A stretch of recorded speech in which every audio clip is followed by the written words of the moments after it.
دا داسې ژبه ده، دا دومره غني ژبه ده چې په دې کې داسې ټپې دي چې کله زه د دې هلکانو په شان زلمی وم او ما په ړومبي ځل باندې بلکې د دی نه هم وړوکی وم، په 8م جومات کې ما ړومبی رومانس وکړو او زما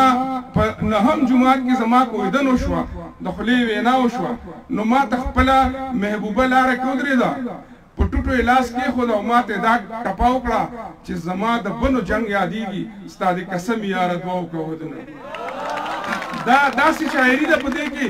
دې کې مېرمنو داسې شاعري کړې ده 10% ټپې چې دي نو دا مېرمنو ویلې دي، 10% صرف سړو ویلې دي، څنګه چې 10% متلي سړو کړي دي 10% ښځو کړي دي. پېژندی شي ما ته یو ځل خپلې ښځې وی یور یو برغولی اور وایي ما دا خو فیمینن متل دی، نو بیا زما دې طرف ته خیال لاړو. نو هغه شاعري په هغې کې یو سړي لیکلي دي میا حسیب ګل کاکا خیل د کاڼي کرښې یو کتاب دی زما په 10م جومات کې ویلی و، هغه وایي چې ما یو ښځې وی چې ما له خط ولیکه او د هغې د خاوند خط تقریبا 20 کاله پس راغلو او ما ته وی چې د دې جواب ولیکه، نو ما یو کاغذ راواخیست بل نو چې ما کاغذونه راغستل، نو بیبي راته وایي چې دا دومره ډېر کاغذونه څه له راغلي؟ ما ورته وایي چې د 20 کالو ګیلې دي تا نه په ناوېتوب کې خاوند تللی نو دا خو به ټولې پکې لیکل غواړي، هغې ما ته وي یو 2 ګوتې کاغذ راواله لکه د دانش نه چې خلکو وړوکې وړوکې ورکو یو 2 ګوتې کاغذ راواله او دا ټپه پې ولیکه چې څوک چې د چا د باغچې ګل شي مناسب نه ده چې سوکړې پې تېروي نه. په دې کې د 20 کالو هغه ټولې ګیلې، هغه جذباتي استحصال، هغه دردونه، هغه کرب، هغه ټول هر څه پکې راغلل. زمونږه داسې ژبه ده، زمونږه دومره غني ژبه ده چې د پاکیزه فلم څومره ګانې دي د انډیا هغه هیټ شوي دي او د هغې ټولو آهنګ چې دی هغه په پښتو باندې دی، د پښتو په فولکلور باندې جوړ شوی دی. او د پاکیزه فلم د هیروین چې ده هغه کومه چې تاسو وګورئ نو هغه دغه د ثوابۍ د کالو خان کلي د هغې نوم په اکه د کالو خان په کلي په یو سندرغاړي په نوم باندې دی. یعنی زمونږه د دې نه پس که چېرې په شازو او مونږه د پښتو پښتونولۍ بیا درک لټو نو زمونږه داسې پښتونولي ده چې د نن نه 2.5 کاله مخکې دلته کې اشیر کبیر راغلی و څه ته چې الکسندر نه مخکې چې 1500 کاله مخکې سکندر ذوالقرنین وایي هغه په خپل کتاب کې لیکلي دي چې په 400 او په سوات کې لیکي چې دلته دا کندهار دی او دلته کې چې کوم دی نو داسې اصول دي چې څوک خپلې بیبي ته د نوم نه لاندې کنځل نشي کولی، د هغې توهین نشي کولی او که ویږي نو په خرې سورئ او مخ ورته تورئ او کمیس دې وباسي او دا فیصله وایي جرګه کوي. هغه په خپل کتاب کې لیکلي دي چې دلته کې چې دی نو داسې اصول دي چې وایي چې خپل غلام یعنی خپل نوکر له به هغه څه خوراک کې ورکوي چې ته خورې او هغه جامې به ورته اغوندې چې ته اغوندې. دا 2.5 کاله مخکې موږ څخه داسې روایت موجود دی چې د پښتو کې پښتنو کې په دې خاوره 15,000 کاله مخکې د یوې ښځې تصور هم پښتنو ورکړی دی. دغه وخت کې ډېر کم داسې تهذیبونه وو چې هغې کې د یوې ښځې تصور و، خو پښتنو چې کله د ښځو نه کرکیله قبضه کړه او کله یې کسبګر غلامان کړل او قبایلي ژوند یې شروع کړو، اشتراک نیم قبایلي نیم اشتراکي، نو هغوی دا فیصله وکړه، هغوی لومبی دا فیصله وکړه چې زمونږ ښځه به یو معلوموي چې کومه ځمکه مونږ په خواری اباده کړې ده چې هغه زمونږ زوی ته پاتې شي، چې هغه معلوموي زمونږ زوی به هم معلوموي. د یو ښځې تصور 15,000 کاله مخکې پښتنو دنیا له ورکړی دی. د هغې نه مخکې به نورو قامونو هم ورکړی، خو زه د دې خواوشا قامونو چې کوم زمونږ ګاونډیان دي او هغه وخت چې انسانیت ټول په وحشت کې و هغه وخت کې هم پښتنو له خپلو مشرانو د پښتونولۍ په نوم باندې یو باقاعده کوټلی نظام ورکړی دی چې هغې کې ادارې هم شته، هغې کې قدرونه هم شته، تاسو ټولو ته معلوم دي او هغه نالیکلی زمونږ په سینو کې لیکلی دی. نن هم که د یو تعلیمي یافته سړي چېرته هم موجود وي د دنیا په هر ګوټ کې او ته ورته بې پښتو خبره وکړې نو هغه به درته وایي چې یاره دا کار خو ما ته ډېر بې پښتو ښکاري. او دغه خبره ده چې خوشحال بابا وایي زمونږ مفتي صاحب خوشحال بابا هغه وایي چې درست پښتون له کندهاره تر ټکه سره یو د ننګ په کار پټ او اشکار. د ړومبی شعر کې جغرافیه ده، د دویم کې پښتونولي ده. درست پښتون له کندهاره تر ټکه بیا وروسته احمدشاه بابا نوره ما په لبوتله درس پښتون له کندهار تر ټکا سره یو د ننګ پکار پټ او اشکار په یوه ژبه ویل سره پښتو کړو ولېس نشو له یو بل خبردار دا بایندینګ فورس دی چې کوم موږ ټول لار او بر تړي پښتو بیا د هغې نه مخکې پښتونولي نو بیا وایي چې بل هېڅ لیدلی نشي تر دا منځه یا مغول د منځه روک یا پښتونخوا خبرې ډېرې دي او د ځوانانو سره کول هم غواړي ځکه چې زه اکثر دا خبره کوم چې موږ د نړیوال کلي حصه جوړ شوي یو خو په حادثاتي توګه باندې اکسیډنټلی آلات بدل دي حالات بدل دي او خیالات چې دي نو هغه بدلېدو ته تیار نه دي زما پشان او د خانجي پشان سپینګیري سپین سري وایي چې دا بچی دې په پرون کې ناست وي دغه پشان د بختزاده دانش پشان ځوانان نماینده کسان وایي چې دی دې سبا ته لاړ شي زه دا وایم چې که چېرې موږ خپلو بچو ته نن دا فارموله ور نه کړه چې د پرون په غېږ کې به د نن په لار سبا ته څنګه ځي چې د پرون په غېږ کې به د نن په لار سبا ته څنګه ځي ځکه چې که پرون دی بوځي نو ټیک ته بوځه خو پرون کې کېنوه ما دا قابل مذمت ده خو که سبا دی بوځي او د جړو نه پرې کې نو د دې مثال د ونې دی د ونې خپلې جړې وي د دې خپله تنه وي او خپلې څانګې وي د حجرې جومات جرګې او د ننواتې مثال د جړو دی او د تنې مثال د یونیورسټو او د کالجونو دی او د څانګې مثال د سکولونو دی څوک چې په څانګه کې ناست وي او جړې رد کوي نو ونه به پرې کېږي دا ډسټرکشن دی څوک چې لکه زمونږ غوندې په جړو کې ناست وي او څانګې رد کوي نو دا ایرریشنلیزم دی ځکه چې په ونه کې به فوټوسنتیسس نه کېږي ضیاء طالب په پکې نه کېږي یا به زیړه پیړه شي او کله چې پاڼه د ونې نه وغورځېږي زیړه شي نو ګناهګاره ونه ده ګناهګاره ونه ده که زمونږ بچی زمونږ نه د دې نړیوال کلي کې کټ پتنګ شو او هر چا ځان له ونیسه لکه چې 50% ځوانان زمونږ ځان له چا نیولي وي که نه هغه زمونږ د لاسه مونږ ورته سپک کتل مونږ ورته په کورونو کې هم سپک کتل مونږ ورته په حجرو کې هم سپک کتل او مونږ ورته په جوماتونو کې هم سپک کتل نو هغه زمونږ نه پردو خلکو راونیول او ځان له منظم کړل نن به دا پکاري چې مونږ دې ځوانانو سره یو نوې عمراني معاهده وکړو په دې نړیوال کلي کې په حادثاتي توګه چې دی د دې حصه شوي دي مونږ دی سره د دی دنیا ته لاړ شو او دی سره کینو دی سره دوستي جوړه کړو د دی میندو سره خپلو بیبیانو سره دوستي جوړه کړو چې کله ستا په کور کې تشدد وي ستا په کور کې غوسه وي ستا په کور کې بنیتي وي نو ستا بچی به چرې هم نارمل نه وي یا به بیمار راځي یا به ناروغه وي بیا چې په سکول او په جومات کې ورته تا داسې سړی کېنولی وي چې هغه د متوازن ذهنیت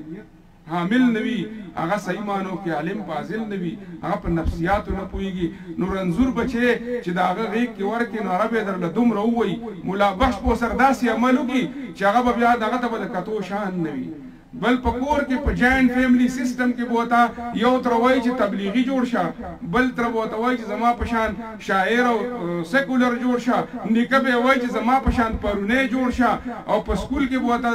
په سکول کې بوته چې دنو پی ټی آی وایي چې جنګي واچو رئیس د سینه ځه مولانا صاحب بوته وایي چې رئیس د سینه نه کته کته به ګوري عجزي به کوي او مولانا صاحب بوته وایي چې د پردو خلکو جامې دې واچولې چې د پردو خلکو جامې دې واچولې نو هغه جیان کې به هغوی سره پاسې په داسې تضاداتو کې چې کوم بچی لویږي د کالج او د یونیورسټۍ د استاد داسې مواري ده چې هم د مور پلار هغه کردار ادا کړي او هم د معاشرې هغه کردار ادا کړي کوم چې انفارمل ایجوکیشن کېږي کوم ځای ځکه چې زمونږ بچي اوس 12 پاس ځي یونیورسټو ته نو هلته کې که پروانکاره پېښ شو هلته کې که په آیس خرڅونکی پېښ شو هلته کې که په انتها پسند او تشدد نه ډک سړی پېښ شو نو بیا به هغه موږ نه زموږ د لاس ووځي نو زه دا ګڼم چې پکار دا ده چې زموږ د بچي په یو لاس کې پښتونولي وي په بل لاس کې عصري علوم وي او په سر باندې د لا اله تاج خو د مولا نه زمونږ د نبی علیہ السلام چې خدای پاک ورته وایي چې وما ارسلناک الا رحمة للعالمین او داسې استاذ بس په دې خبره ختموم چې داسې مثالي استاذ چې د هغې روایتي معاشرې نه یو سړی راوچت کړي هغه د صداقت معیار شي د هغې معاشرې نه یو بل سړی راوچت کړي هغه د شجاعت او د حکمت معیار شي بل ته راوچت کړي هغه د سخاوت معیار شي بل ته راوچت کړي هغه د عدالت معیار شي بل ځای نه راولي او د اکی نبی په لار باندې باچا خان رحمت الله علیه روان دی هم اکه پښتنو کې یو لک کردارونه پیدا کړل مثالی کردارونه بے مثله کردارونه هم په اکه عمل اکه سیرت النبی باندې هغه روانو ځکه کردار او گفتار یو ځکه چې دی په نور باندې ولاړو او داسې بلا مثالونه دي چې ماته یو خدای خدمتګار د ثوابۍ وي چې مونږ په یو ځای کې بونیر ته تلو را سره د ثوابۍ اشراف بیا وه عمرا خان بابا نور چې کوم زوار بابا ابي زه پکې کشرم مونږ په اوبو اورېدو جمع ونې باچا خان بابا وی چې بچو او یا ملګرو وی داسې کارو کوي چې چا بوټان دي انو هغه په دې اوبو دغسې مزه چې د چا سپلای دي لکه زما بابا په پنجېدارې سپلای اچولې نو هغه دا بوټانو والا په شا راواړوئ د دوی خپې به تودې سړې شي نو وی اچا داسې نه کول باچا خان بابا وی زوار بابا د لاس ونیسه او په شا یې راواړو هغه لکه د وړو خپې والوي چې موږ باچا خان مه وی چې نه دقسې درته وایم وی بیا ما کتل چې څوک وګورم چې هسې یو سړی په اوږه سور کړم د دې اوبو نه یې خپله پورې کړم یو داسې مبارز چې سره د خپلو بچو لکه د پیر روخان سره د خپلو زنانو او د خپلو بچو د قامي تحریک کې ولاړ دی څوک مثال هم د دې نشي پیش کولی چې خپل نیازبین بچي د ظالم او د جابر پیرنګي مخې ته ودرول خپل شهزادګان بچي داسې مبارز د دنیا وښیي موږ ته چې دنیا ته یو نوې بیانیه ورکړې ده د امن د عدم تشدد چې د جرمن چانسلر د کتاب په دې باچه کې لیکي چې نن ټولې دنیا ته د باچا خان د امن او د عدم تشدد ضرورت دی چې دنیا ریفارمولیټ کړی شي چې دنیا ری ارګنایز کړی شي کومه چې سیاستدانانو تباه کړې ده کومه چې د دې دور انسانانو تباه کړې ده چې د دې له یو نوې اډر ورکړی شي چې هغه د پرامن بقایبه همي په بنیاد وي تاسو وګورئ کتاب د جرمن چانسلر او د چا باره کې چې کوکیلا بینرجي د آکسفورډ نه حاصل کړي خپله ډیګرۍ کې لیکي چې که پښتنو کې باچا خان نه وی انو نه به په دوی کې شعور پیدا شي او قامي او نه به دوی ازادي ترلاسه کړي ډېرې خبرې مې په زړه دي او بهرحال زه دې استادانو ته دا درخواست کوم چې د خپلو بچو سره لکه د پروفیسر صاحب غوندې دوستي جوړه کړئ دوی سره مینه وکړئ د دوی خبرې واورئ د دوی دردونه واورئ او دوی چې دی نو ځان ته رانږدې کوي تاسو ورته نږدې شئ دوی ځان ته رانږدې کوي ځکه چې خیبر وایي چې زور دی په نرمۍ کې د سختۍ نه ډېر لار په غره کې وباسي پستې یو جهان مننه اسلام د شاعرانو چونکه مشاعره ده نو شاعرانو ته مبارکي وایم او پروفیسر صاحب او د هغه شاګردانو ته مبارکي وایم چې ډېره مثالي مشاعره وشوه ډېره ښه ویرایټي وه پکې هغه کیټ وایي که نه د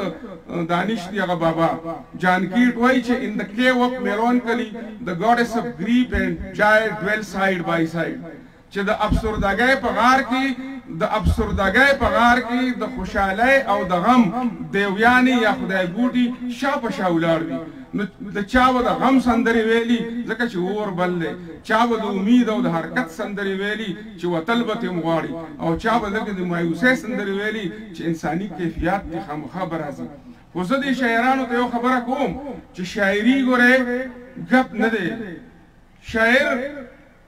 شاعري هله کېږي چې کله شاعر ته د سیند په سپینو شګو کې محل ښکاري شاعري هله کېږي چې لکه د غني هغه چې د جیلخانه کې په زنګون باندې سر کېږدي او د هغې جیلخانې نه راوځي او د اسمانونو په سیل وتی شي شاعري هله کېږي چې لکه د روغاني په شان په قطره کې دجله لیدی شي او په دجله کې قطره لیدی شي شاعري هله کېږي چې تاسو وګورئ په پښتو شاعرۍ کې په سرای کې لغوندې آپله خوشحال بابا دفن دی هغه خوشحال چې علامه اقبال خپل استاذ ګڼي علامه اقبال وای خوش سرود شاعر افغان شناس آکه بیند باز گوید بے حراس حکیم ملت افغانیہ طبیب علت افغانیہ راس قومی دید و بے باکا نگفت ہر پہ حق باشو خیرندہ نگفت هغه خوشحال بابا چې علامه اقبال وای چې his was versatile personality he wrote on romanticism ethics and nationalism he also wrote his autobiography which is unfortunately lost او علامه اقبال بیا وای چې his poetry is just similar to ancient Arab poetry چې هغه علامه اقبال ډایجست کړی دی او بیا یې ریپروډیوس کړی دی په اردو کې دې کې داسې شاعر دې کې یو داسې رحمان پروت دی د دوی په غاړه چې هغه آسماني سندرې ویلې دي روحاني سندرې ویلې دي او په دې کې غني هم دی چا چې د سیند د سپینو شګو نه داسې محل جوړ کړی دی چې د مغولي شاه جهان تاج محل ورته هم ګوته پخله دی شاعري چې د احساساتو د جذباتو د لطیفو احساساتو یو داسې بهیر دی چې دا کله د وجود نه راوځي د انسان د وجود نه او دا په کثیفو الفاظو کې ورننوځي که په دې کې شوخي نه وي په دې کې مستی نه وي په دې کې درد نه وي یا په دې کې کرب نه وي نو هغه لفظي عکسونه چې دي هغه انځورونه به پریجن وي هغې کې به سا نه وي هغې کې به ژوند نه وي هغې کې به مستی نه وي هغې کې به حرارت نه وي هغې کې به حرکت نه وي او هغې کې به امید نه وي هغې کې به رڼا نه وي شاعري ګپ نه دی شاعري د هر چا کار هم نه دی ځکه خوشحال بابا وایي چې دا د هر فاسق او فاجر کار نه دی شاعري چې کومه ده نو دا د هر چا ما سره یو ځلې یو دوه شاعران راغلي زلمي یو کلام واورو او بل ما هغه یو ته ویمه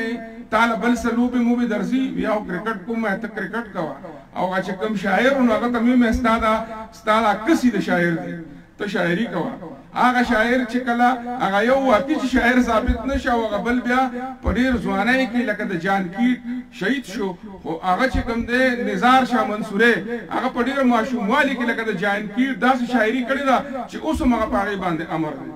نو زه دا ګڼم چې شاعري هم د هر چا کار نه دی او بله دا ده چې تاسو ځوانانو سره اخري دا کار خبره کوم چې د پښتو شاعران او د پښتو شاعري دا دومره غني ده چې تاسو یقین وکړئ چې په پښتو کې په لارو کوڅو کې کومه شاعري شوې ده هغه د هند د کلاسیک نوم معیاري ده لکه د مثال په توګه باندې ما دا ډېر ځای دا خبره وکړه چې زمونږ ځواني وه نو هغه زمانه کې 3 اداکارې د هند مشهورې وي یو وجنتی مالا وه چې هغې د هغې چال ډېر مشهور و یو دغه وه دغه هغه محبوبه وه د مدوباله د هغې موسکا ډېره مشهوره وه او یو د دلیپ کمار بیبي وه سایرابانو د هغې ملا ډېره ښایسته وه نری وه او ښایسته وه هغه وخت کې په هغه زمانه کې په وجنتی مالا باندې یو سندره ریکارډ شوې ده هغه په ټال ناسته وي د ګلونو 10 لکه روپۍ هغه زمانه کې زمونږ په وړوکوالي کې په هغې لګېدلې وې او هغې له جوتې ورکوي او دا وایي چې بهارو پھول برساؤ ډاکټر صاحب بهارو پھول برساؤ میرا محبوب آیا ہے او دک خبره د هغې نه 50 کاله مخکې زمونږ یو ولسي شاعر کړې ده د هغې نه په څو کرته د هغه سندرې نښه کړې ده چې ګلونه راوړه د ګلزاره زما شنه راځي د خاپیرو د بارمالیاره اوس تاسو کمپیر کوئ د جاپان څومره لوی لوی شاعران هایکو باندې فخر کوي او زمونږ ستاسو د لارو کوڅو د شلېدلې پیپنۍ یو بچی په لاره کوڅه کې ویلي دي چې وسپېدې سپمۍ ستندې روکه کړه ډری زما ورور ورپسې ګرځي لکه غشې هندګۍ څومره لوی معیار دی زمونږ بیا په هغې کې تاسو وګورئ چې د پراید د لبیډو چې کوم کنسپټ دی هغه یو د انګریزۍ یو ډېر لوی پوهان صاحب ته پته ده هغه چې د ډرامې شکل کې پیش کړی دی او هغه یو ډېره کلاسیک ډرامه ده په جنسیاتو باندې او د هغې ډرامې په ضد کې موږ سره په پښتونخوا کې د زرګونو کالو یو شی پروت دی چې هغه په پارک کې یو نالوستي سړي ویلی دی چې هغه تاسو وګورئ چې داسې یو دغه دی چې وایي چې داسې ما ته ټول مانوسري کې په هغې کې دا دي چې زویه زما وروره زما د ښځې زویه دادا ته د نارې که چې راغلی د فرزند دی د ښځې د خاوند دی زویه زما وروره زما د ښځې زویه دادا ته د نارې که چې راغلی د فرزند دی د ښځې د خاوند دی او په دې کې هم په ماشوموالي کې هغه ماشوم په خپله مور مین وي د یو بل نه روک شي هغه مور یې اورګرین وي بیا یو ځای کې میلاو شي د انګریزۍ په ډرامه کې او هغه یو بل ونه پېژني او هغه د ماشوموالي هغه مینه د لویوالي په مینه کې بدل شي هغه واده وکړي او چې ماشوم یې وشي نو هله هغې ته پته ولګي چې مونږ مور زوی یو هم دغه خبره په دې کې موجود ده زویه زما وروره زما د ښځې زویه دادا ته نارې که چې راغلی د فرزند دی د ښځې د خاوند دا بیا پکې چې دی نو باران صاحب خپله چاربې ته ووي نو د هغې نه پس رشید علي دیکان راغی نو دیکان صاحب چې راغی هغه وایي چې په یو فصل باندې هم طوفان تیر شي او هم پې باران تیر شي نو دیکان غریب ته پکې څه پاتې شي نو دقسې چل ما سره وشو چې طوفان تیر شو باران تیر شو بهرحال یو څو خبرې قانون او په جذبه کې څومره زور دی او زما عقل او خیرت لوله پکو ستا د حسن په جلوه کې څومره زور دی یو هوښیار راته په غوږ کې داسې ووایي په خوږه پسته لهجه کې څومره زور دی او دا تپوس د چا سپینګیري سړي وکړه د وختونو تانسته کې څومره زور دی او د میوند میدان ګواه د دې خبرې د پښتو یوه ټپه کې څومره زور دی او په خندا دې راته ووایي کور ته راشه ستا د خولې دغه رازه کې څومره زور دی او ستا مینه سپینې ګیرې هېره نه کړه د وصال په هغه شپه کې څومره زور دی.